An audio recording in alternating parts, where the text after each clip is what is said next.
Christmas का पहला उपहार। स्वर्गदूत जिब्राइल ने मरियम से कहा, तुम एक बालक को जन्म दोगी। कैसे? मरियम ने पूछा।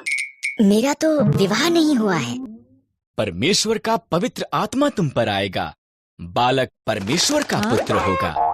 मरियम ने उस पर विश्वास किया। मरियम की मंगनी यूसुफ के साथ हुई थी, पर उसने उसकी कहानी पर विश्वास नहीं किया, इसलिए स्वर्गदूत उसके पास भी आया।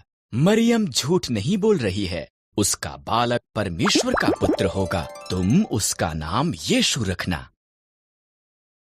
कई महीने बीत गए, तब वो बैतलहम यूसुफ के शहर में सरकार के पास नाम लिखाने के लिए यात्रा करके गए। उस लंबी यात्रा के बाद मरियम के जन्म देने का समय आ पहुंचा। बैतलहम में सभी सराएं भरी हुई थीं। इस तरह से परमेश्वर का पुत्र एक अस्तबल में पैदा हुआ, कपड़ों में लपेटा गया और एक घास के बिस्तर पर रखा गया। उन्होंने उसका नाम यीशु रखा। उस रात को एक स्वर्गदूत बैतलहम के निकट पहाड़ियों में कुछ चरवाहों पर प्रकट हुआ। सुसमाचार, स्वर्गदूत ने कहा, तुम्हारा उद्धारकर्ता पैदा हुआ है, वो बैतलहम में एक चरनी में रखा हुआ है। अचानक और स्वर्गदूत प्रकट हुए, इतने ज्यादा कि उनसे पूरा आकाश भर गया।